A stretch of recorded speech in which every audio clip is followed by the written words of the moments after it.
Hey everyone, welcome back to Daily Devotions. Here we are in the Giving Challenge, and we are a 10th of the way through because it is day 4. Day 4 as we're reading together in our books, the Giving Challenge, of being able to actually be like Jesus in the generous hearts that we have as we're working through that acronym in these first 5 days. We are on that 4th day, and we are on R.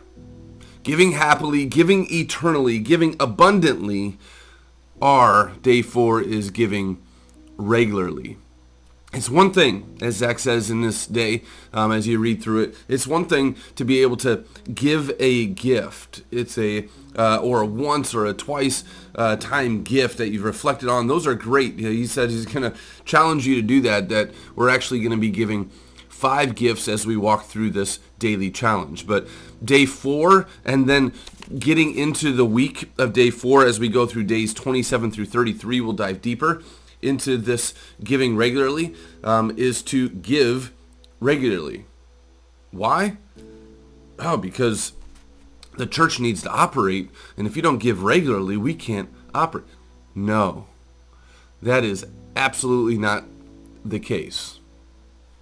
Giving regularly, as day 4 puts, and as we're diving deeper into days 27 through 33, is this: giving regularly fights up against the regular idols in our lives. Giving regularly fights against the regular idols, idolatry in our lives. It's been said, and it will be said throughout this challenge, right? Why does Jesus, or that question of why does Jesus talk so much about money? Why does he talk so much about resources in his parables? And as we go through this 40-day challenge, you're going to see how regularly Jesus speaks to it. Because he loves us. He loved his disciples so much that he didn't want idols, regular idols, creeping into their lives, owning their time, being able to war against their talents and their selfishness. But rather, he wanted them to have generous hearts and walk like he walks. And money is that one idol that pursues us, that can capture us, that can actually enslave us. So it is absolutely beautiful and loving that God gave his son Jesus. So generous was God to be able to come into this world, to be able to look at idols and pursue them, go after them, and defeat them in the way of walking and following Jesus. So it's a loving thing. I know sometimes it's, the church is talking about money again. The reality towards that is Jesus talks about money because money becomes an idol. I love these 4 points. I just want you to, there's a little bit of a challenge. Actually, we get into a daily challenge in a couple days here. On day 6, on Sunday, when we start diving deeper into the acronym of the heart, we're going to have a daily challenge. Well, day 4 is kind of a daily, but hopefully 40-day challenge as we walk forth. And I have these 4 little red dots on page 33 that ask the question. Right? It asks the question, does your money, how much you have or where you're spending it, reveal an idol in your life? Do you see 10 different streaming service platforms you pay for? Maybe entertainment or pleasure is your idol. Do you hoard money in savings but hesitate to bless others because something might happen? Maybe fear or control is your idol. Do you own a closet full of clothes, shoes, and accessories, many of which you rarely wear?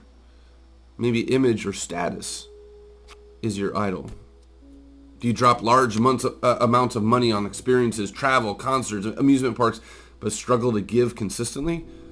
Maybe adventure or excitement is your idol. And here comes this challenge on this page 33. You can write it down so you can actually start praying over this and start actually pointing towards it. What idol or potential idols does your money reveal in your life?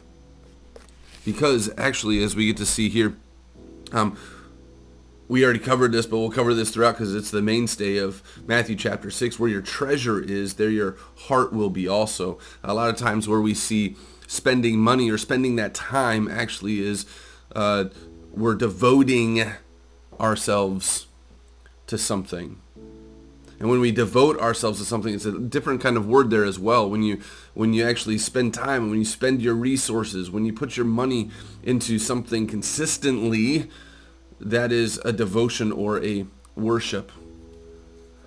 So that's where Zach is speaking to here, but the scriptures are speaking to here, being able to say, let's make sure that our time and our resources and that money actually isn't serving our idols, but rather serving God's kingdom. Great thing that, what an incredible saying, right? Money is a terrible master. Money is a terrible master, meaning it can easily become a master. We can easily be owned by, enslaved by money. Money is a terrible master, but it makes a terrific servant.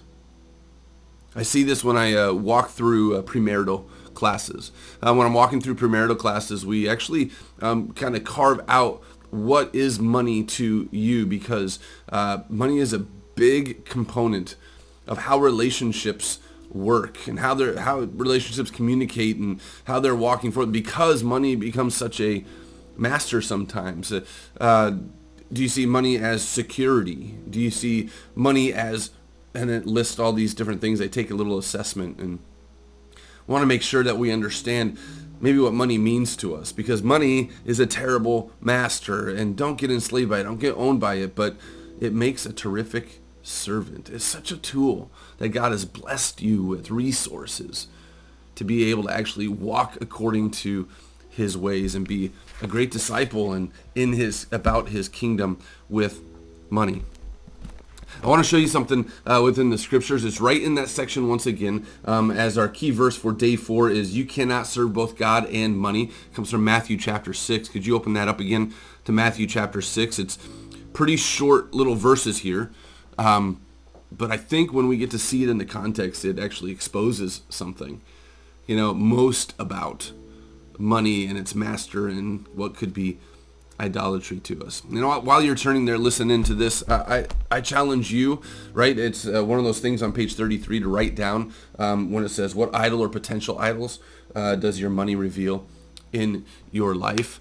How do you fight against that? You fight against that by giving consistently towards God's kingdom.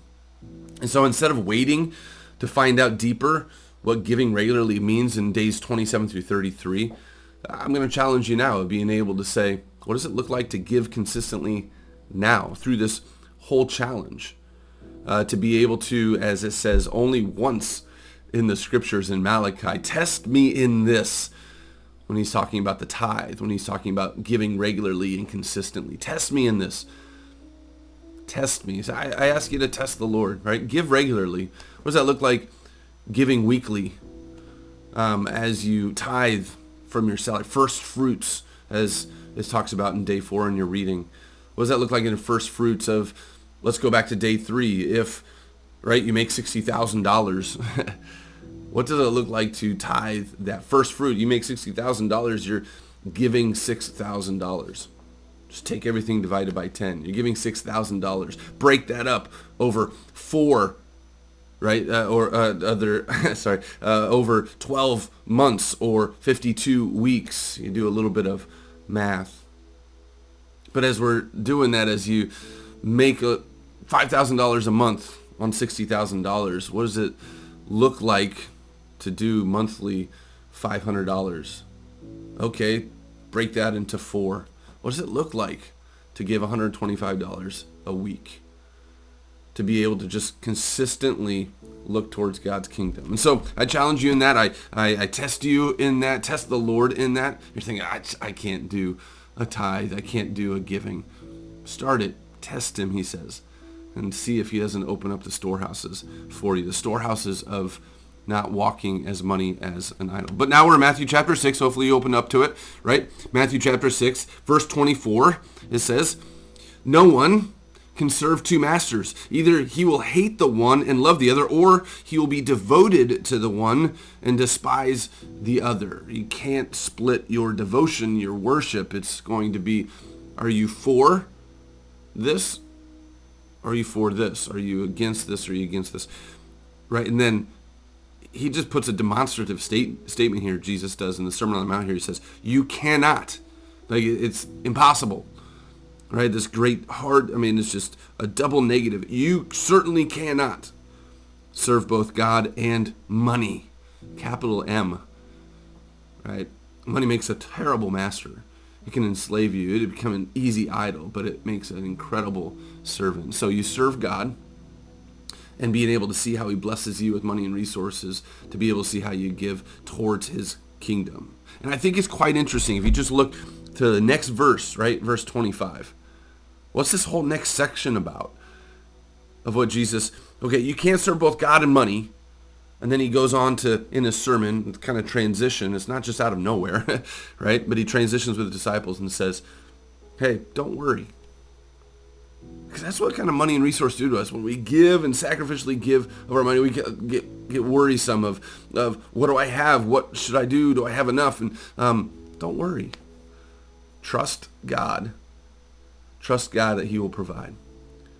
And that's what day 4 and the later days as we give regularly is really a proponent of. It's not just, oh, I need to have this disciplined. You need to have this one discipline. Trust God. Trust his commands. Walk in his commands. Walk in his kingdom. And in that, as we trust God, we know who our God is, a generous God. We know who our God is, a God that continues to fight for us and with us against the very idols of our lives, so that we walk that pure and decent and holy life with him. Day 4, the R of heart. Give regularly, so we can fight against the regular idols that want to fight against us in our relationship with God. Have a blessed day. As you pray, as you challenge, get to that page 33, write them down so that money doesn't become that master, or isn't that master, but becomes a great servant of what God is doing in our lives. Have a blessed life and a blessed day.